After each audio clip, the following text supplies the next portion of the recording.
여러분, 안녕하세요. 일본어 시간입니다. 오늘은 여러분이 어제 열심히 풀었던 문제를 풀이하는 시간을 갖도록 하겠습니다. 이 문제는 우리 1학기 2차 일본어 지필 평가에 선생님이 진짜로 실제 출제한 문제들을 여러분이 연습할 수 있도록 구성해 본 문제들이에요. 그러니까 교과서 잘 공부하시고 이 문제 잘 풀어보시고 그리고 오늘의 이 풀이를 잘 활용하셔서 여러분이 지필평가에 문제를 푸는데 좀 도움이 될 수 있도록 공부했으면 좋겠어요. 알았죠? 그러니까 집중해서 잘 따라오도록 할게요.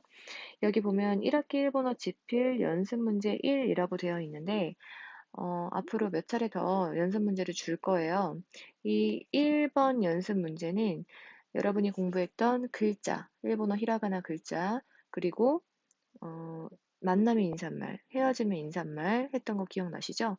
그리고 1과의 마지막 문화 파트, 일본과 관련된 문화 파트까지의 범위를 활용해서 출제한 문제들입니다. 그걸 참고해서 문제를 푸시면 되겠습니다. 자, 1번은 빈칸을 채우는 문제예요. 여러분 숫자를 어떻게 채워봤어요?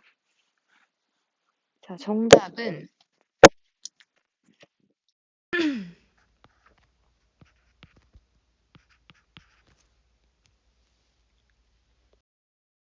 이렇게 50음도표는 10개의 행과 5개의 단어로 구성된 글자표이며 글자의 개수는 총 46글자이다. 라고 채웠으면 정답이 됩니다.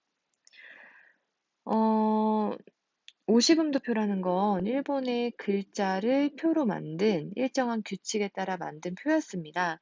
어떤 규칙에 따랐냐? 10개의 행과 5개의 단의 순서에 맞춰서 구성된 표였어요. 10개의 행엔 어떤 것들이 있었냐? 아행, 카행, 사행, 타행. 기억나시죠? 아카사타나, 하마, 야라, 와행. 이 10개의 행이 존재를 했고, 5개의 단은 아, 이, 을, 에, 오. 아단, 이단, 으단, 에단, 오단이 존재했습니다. 이 행과 단을 이렇게 일정하게 배열을 해서 50음도표를 구성이 됐었고, 그런데 이 50음도표에 들어가 있는 글자의 개수는 50개가 아니라 총 몇 개라고 말씀드렸다? 46글자였다. 그래서 여러분이 히라가나 46글자를 공부를 했던 거였어요. 그쵸? 카타카나도 일본의 글자죠, 여러분. 카타카나와 똑같이 46글자로 구성되고 있습니다. 그쵸? 일본어는 히라가나, 카타카나 둘 다 같은 발음을 나타내는데 쓸 수 있다고 했어요. 그런데 쓰이는 용도가 좀 다르다고 말씀드렸었어요. 자, 2번. 다음 글자의 발음을 써 넣으세요. 1번. 이 글자의 발음은 사. 2번. 리. 3번은 소. 4번은 누. 5번은 레였습니다. 그죠? 사리, 소, 누, 레가 되는데요. 제가 이 글자들을 특히 발음을 한번 확인해봐라 라고 한 이유는 이 글자들과 비슷하게 생긴 글자들이 있었어요. 우선 사의 경우에는 이런 글자들. 이 글자는 어떻게 읽는 거였을까? 기타, 키. 자, 사는 왼쪽 엉덩이, 왼쪽으로 뿅 나왔지만 이렇게 오른쪽으로 엉덩이가 나온 건 치타, 치였다. 구분하세요. 자, 그 다음에 리는 쓸 때 왼쪽 획이 짧고 오른쪽 획이 길어요. 확연하게. 그쵸? 그런데 오른쪽 획이 짧은 경우가 있어요. 얘는 이빨, 이였구나. 그 다음 소는 이렇게도 쓸 수 있는 점 기억하시고 그 다음 누는 어떤 애랑 헷갈리면 안 됐냐면 얘랑 헷갈리면 안 됐어요. 이거 뭐였지, 여러분? 얘는 매기매, 그쵸? 얘는 매기매. 근데 만약에 꼬리가 이렇게 생기면 누의 꼬리다 라고 배웠었어요. 그 다음 레는 얘랑 헷갈리면 안 되고 또 얘랑도 헷갈리면 안 됐다. 자, 이 앞에 이렇게 꼬리가 달린 애는 그네, 네. 그죠? 그냥 입을 크게 벌린 이것은 와였다. 해서 레, 네, 와. 헷갈리지 않도록 잘 기억해 두도록 합니다. 자, 그 다음 3번. 타금과 반타금을 모두 만들 수 있는 해는 무엇인가요? 여러분, 타금은 어떻게 표현했죠? 타금은 이렇게, 그죠? 땡땡이를 써서 표현했고요. 방향에 주의하세요. 타금 이렇게 쓰면 틀려요. 이렇게 써야 돼요. 자, 그 다음, 이렇게. 그 다음 반타금은 동그라미로 표현했습니다. 그죠? 자, 그럼 타금을 만들 수 있는 것엔 뭐가 있었냐면, 타금을 만들 수 있는 행에는 네 가지가 있었어요. 카행, 그리고 사행, 타행, 하행. 네 가지가 있었습니다. 여기에 카사타하행에 타금 표시 땡땡, 땡땡 이렇게 붙여주면 가, 자, 다, 바로 발음이 바뀌었던 거 기억나실 거예요. 발음이 탁해졌죠? 그래서 타금이었습니다. 자, 한편 반타금은 하나의 행만 만들 수 있어요. 반타금은 어떤 행? 하행만 만들 수가 있습니다. 하행에 반타금 표시 동글뱅이를 붙이면 파행이 됐던 거 기억나시죠? 따라서 타금과 반타금을 모두 만들 수 있는 행은 무엇인가? 바로 하행이 되는 것입니다. 그래서 정답은 하행이라고 쓰시면 되겠습니다. 하행. 다음 4번. 다음 중 초금이 포함된 단어를 모두 고르면이라고 나와 있는데 우선 정답은 모두라고는 돼 있지만 4번 하나예요.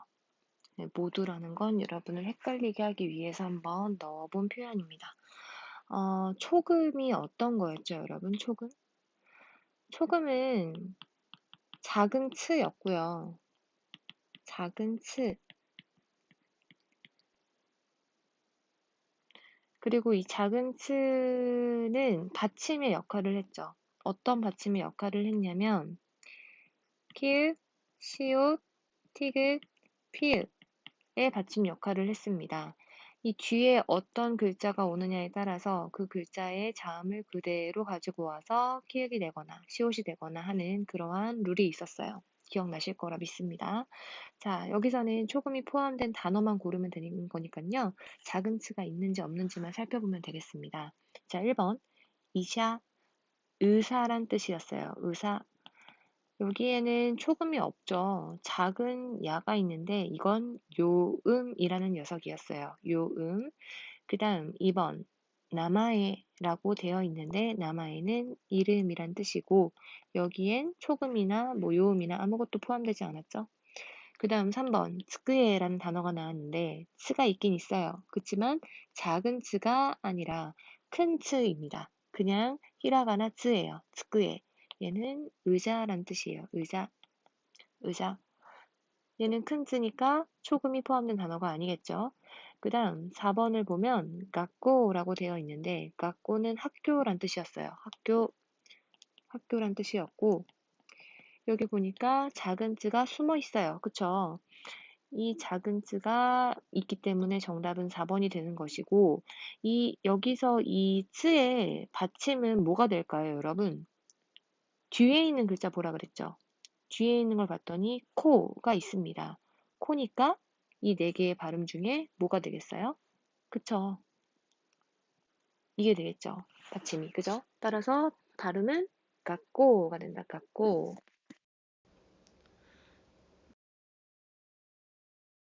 센파이라고 해서 선배란 뜻이었어요. 선배, 센파이, 선배.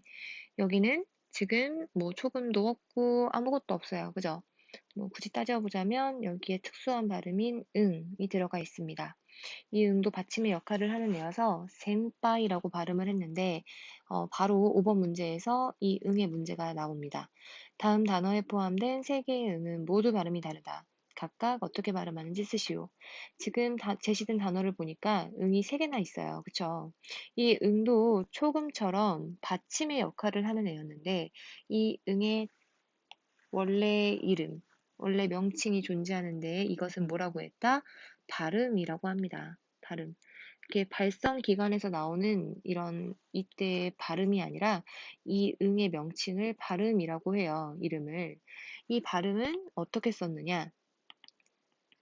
응으로 표기를 했고 얘도 마찬가지로 네 가지의 받침 역할을 했어요. 미음, 니은, 이응, 콧소리. 기억나시죠, 여러분? 사실 이 초금이나 발음은 정말 수업 시간 내내 한 시간 통째로 잡아서 설명을 하고 또 여러분 학교 나왔을 때 또 여러 가지 단어 안에서 초금과 발음이 나올 때마다 설명을 많이 했던 부분이에요. 그러니까 여러분이 잘 익혀두시고 꼭 기억을 해서 문제를 잘 풀었으면 좋겠어요. 자, 그럼 각각이 어떻게 발음하는지를 한번 살펴볼 건데, 이 발음도 마찬가지로 뒤에 오는 글씨를 먼저 봐야겠죠?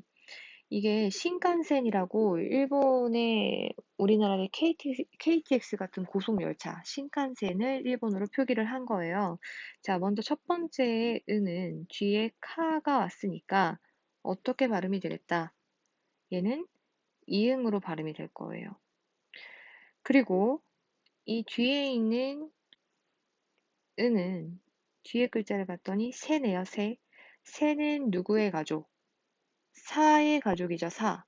사의 경우에는 발음이 어떻게 났었냐면 니은으로 났었습니다. 니은. 그 다음 제일 끝에 있는 응은 콧소리로 발음하기로 했던 거 기억나요? 콧소리. 따라서 첫 번째 응은 이응, 두 번째 응은 니은, 마지막 응은 콧소리가 되겠습니다. 그래서 우리 교과서에 어느 경우에 미음, 어느 경우에 니은이고, 어느 경우에 뭐 이응, 콧소리인지 상세하게 설명을 했고, 또 선생님이 부가적으로 강의에서 설명해주고 필기했던 부분이 있습니다. 그것들 다 참고해서 익혀두도록 하세요. 알았죠? 따라서 이것의 정확한 발음은 신칸센이 됩니다. 신칸센. 자, 기억해 두시고 다음 단어의 박자 수를 한번 세어보도록 하겠습니다. 박자 세는 것도 우리 연습 되게 많이 했어요. 그쵸?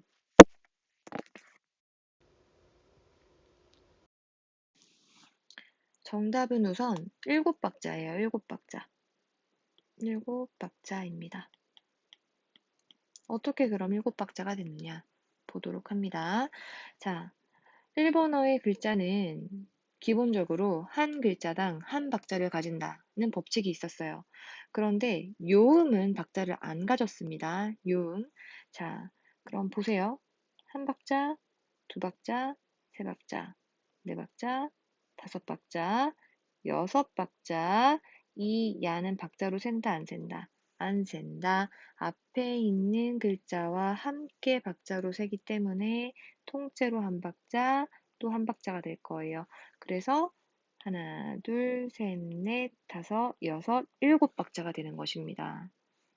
이때라샤이라는 표현이에요. 이때라샤이. 우리 교과서에 나왔던 표현인데 다녀오세요 라는 표현이었거든요. 자, 이것은 이러한 규칙으로 일곱 박자가 된다.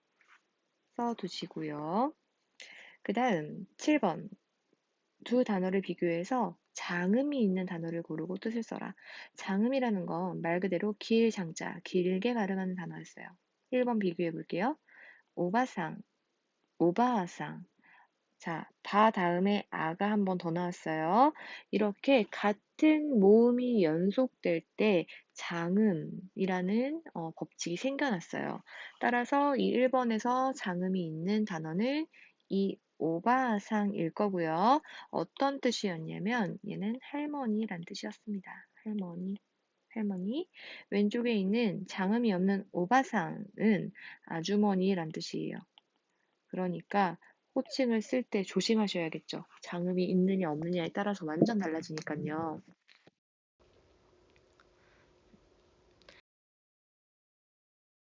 이번에 고고 고고 얘는 당연히 어느 쪽이 장음이겠다. 그냥 글자 생긴 것만 봐도알겠다. 얘가 장음이죠? 고고는 무슨 뜻이었냐? 우리 역고끄 고고 기억나시죠? 역곡 고등학교 했을 때 고고라는 표현을 썼었고요. 이 고고는 여기란 뜻이에요. 여기, 이곳이란 뜻입니다. 여기, 이곳. 장소를 나타내는 표현이었는데요. 어, 같은 모음이 반복될 때 장음이 되는 거였잖아요. 근데 예외 장음 법칙이 있었어요. 예외 장음 법칙. 이렇게 코는 5단이죠, 5단. 5단, 5단 뒤에 우단이 따라오는 경우도 장음이 되었어요. 5단 장음으로 발음을 했어요. 장음. 이런 애가 하나 더 있었는데 어떤 경우냐면 애단 뒤에 원래 애가 와야지 장음이잖아요. 근데 애단 뒤에 이가 와도 이건 조금 틀린 표현이네요. 5단 뒤에 우가 온다고 정정할게요. 자, 그다음 애단 다음에 이가 와도 얘도 장음으로 표현을 했어요. 예를 들면 어, 예를 들면 너네 선생님 부를 때 센세라고 하잖아. 센세를 표기하면 이렇게 됩니다. 이거 지금 세죠? 세 다음에 이가 왔는데 에단 뒤에 지금 이가 왔기 때문에 이건 장음이 된다는 거예요, 발음이. 그래서 센세이가 아니라 센세 하고 발음을 하게 된다는 거. 그쵸? 그래서 얘네 두 개가 장음이 있어서 조금 예외적인 아이들이에요. 그래서 이것만 기억해 두시면 장음은 크게 어렵지 않을 겁니다. 자, 그 다음 8번으로 넘어가 볼게요. 아침 인사의 존댓말 표현을 히라가나로 써보세요.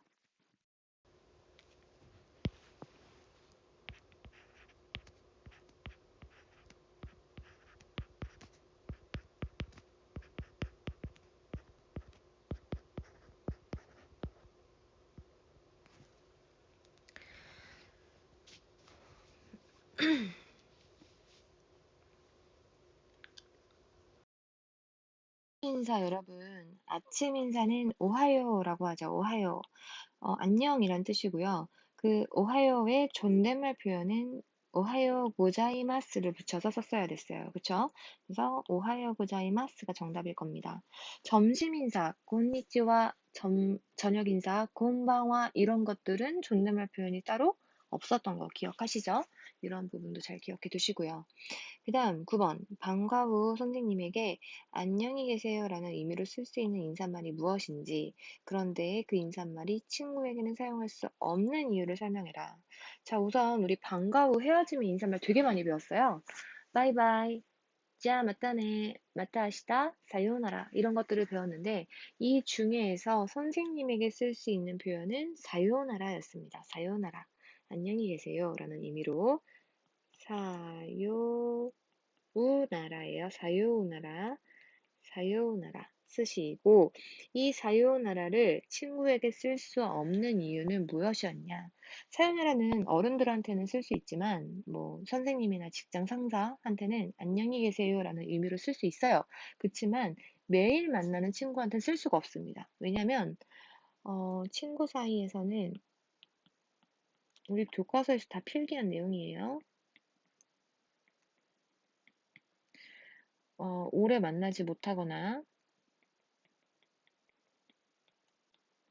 못하거나 영영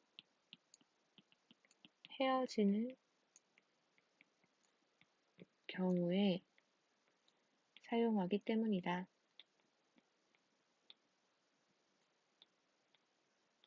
그래서 흔히 뭐 연인 사이에서 이별을 할 때 쓰는 표현이 이 사요나라라는 표현이라고 말씀드렸었죠?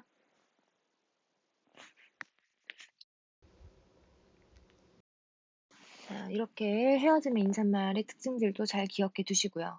그 다음 10번 가보도록 하겠습니다. 10번. 일본에서 가장 큰 섬으로 수도인 도쿄가 있는 섬의 이름은 뭐였을까요, 여러분?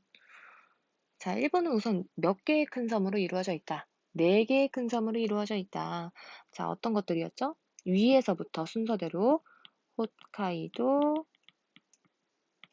혼슈, 그다음 시코쿠, 큐슈. 이렇게 네 개의 섬이 있었어요. 근데 이 중에서 도쿄가 위치를 하는 가장 큰 섬은 혼슈였습니다. 혼슈. 혼슈가 정답이에요. 얘네들 일본어로 어떻게 쓰는지 좀 기억하시고 또 위치가 어떻게 되는지 섬의 크기는 또 어떻게 되는지 그런 것들을 전체적으로 좀 파악을 해두셨으면 좋겠습니다. 알았죠? 강조하는 이유가 있겠죠? 자, 그 다음 11번. 일본의 행정 단위는 도도부현이라고 하는데 이 빈칸에 들어갈 숫자가 뭐였다? 교과서에 따로 필기한 내용인데요. 1도, 1도, 1도, 2부 44면이었습니다, 여러분. 자, 여기서 이 각각의 도와 부, 현이 가리키는 곳들은 어디였냐? 이 도는요, 수도할 때 도자를 썼어요. 수도할 때 도자. 그래서 이 1도가 가리키는 곳은, 이 1도가 가리키는 곳은 어디냐? 도쿄예요, 도쿄. 도쿄, 수도. 수도의 도쿄이고요. 그 다음, 이 1도의 도는 어떤 도였냐? 길도자였어요. 길도자. 길도자여가지고 얘는 어떤 도였냐? 이 도는 홋카이도를 나타냈습니다. 홋카이도, 홋카이도였어요.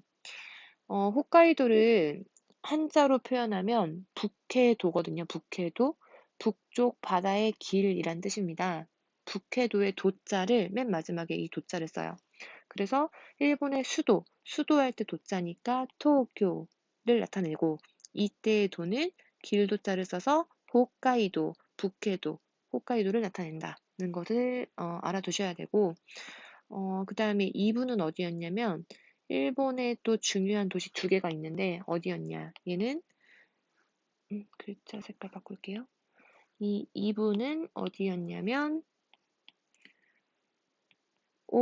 오사카, 오사카 있죠? 오사카, 오사카랑 교토였습니다. 교토.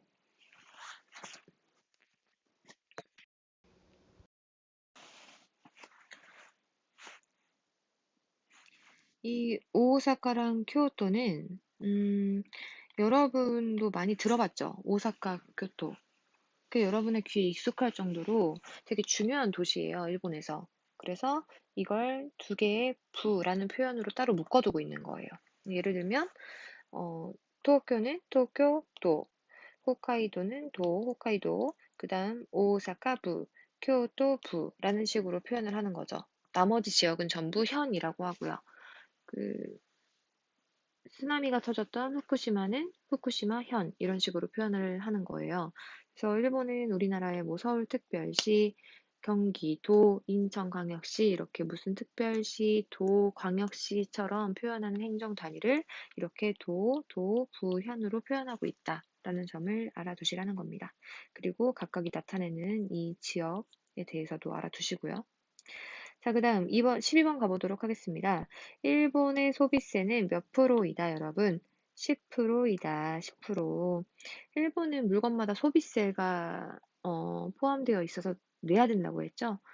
계산할 때 10%가 포함된 소비세를 지불하게 되는데 가격표에는 소비세가 포함돼서 나와 있는 경우가 있고 안 포함돼서 기재가 되어 있는 경우가 있다 그랬어요.